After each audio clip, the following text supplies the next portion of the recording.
Good morning বন্ধুরা, আজকে আবার চলে এসেছি আমার আজকের মিনি ব্লগ নিয়ে। দেখো, এটা গতকালকের ভিডিও। গতকাল ছিল মাঘী পূর্ণিমা। ওই দেখো পূর্ণিমার চাঁদ। এটা ছিল আমাদের এখানে জগন্নাথ বাড়ির মন্দির।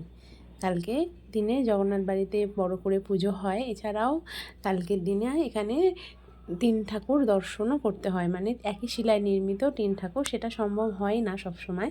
যাই হোক, মেয়ের পড়া ছিল বলে জগন্নাথ বাড়ি গিয়ে বসেছিলাম। তারপরে দেখো ছুটি হয়ে গেছে, ওকে নিয়ে চলে এসেছি আরও একটা জায়গায়। এটাও একটা আমাদের এখানে বড় পুজো। এটা হচ্ছে ব্রহ্মা বিষ্ণু মহেশ্বর তিন দেবতার একসাথে পুজো। এই দেখো এগিয়ে চলেছি প্যান্ডেলের দিকে, দেখতে থাকো।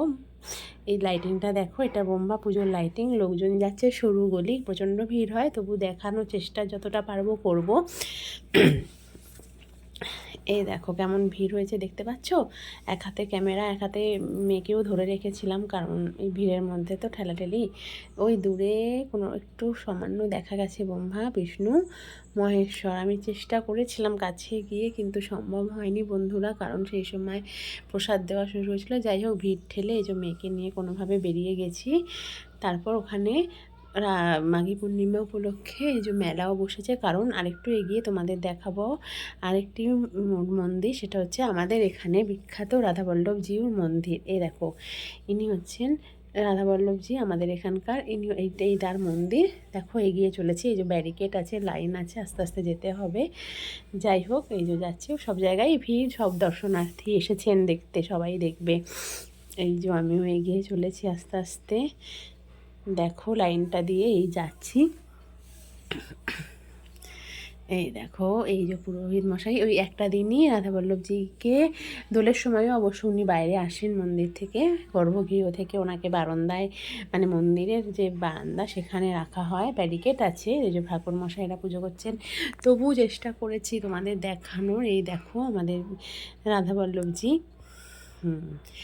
এই আর এই যে দেখো ওনার বাঁশিটা দেখো, এই ফাঁক দিয়ে ছবিটা তোলার চেষ্টা করেছি। ইনি যে শিলায় নির্মিত, সেই শিলায় নির্মিত ওনার আরও দুই ভাই আছেন, শ্যামসুন্দর এবং মদনমোহন। সেগুলো যাওয়া সম্ভব হয়নি ভিড়ের জন্য। এই দেখো, তারপরে মেলায় দেখো গোপালের দোকান বসেছে। এই যে গোপুসোনারা সব বসে আছে, রাধারানী,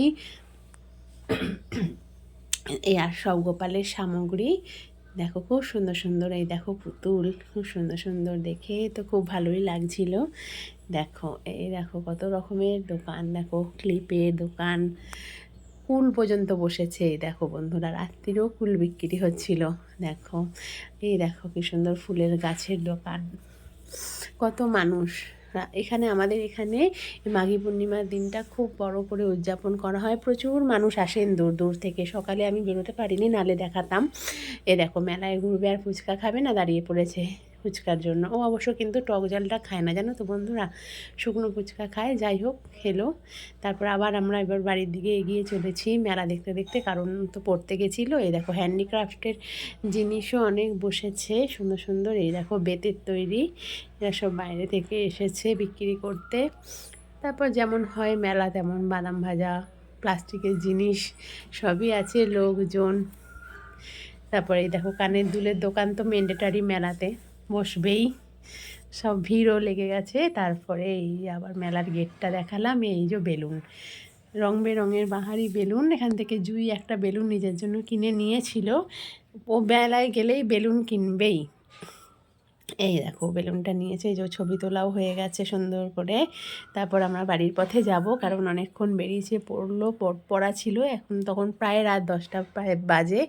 এই আমরা টোটোয় উঠে পড়েছি, এবার আমরা বাড়ি যাব। তো কেমন লাগলো বন্ধুরা মেলা দেখে, ঠাকুর দেখে, আমাকে নিশ্চয়ই কমেন্টে জানিও। এই যে চলছি বাড়ির দিকে আবার আগামীকালের জন্য, দেখতে থাকো।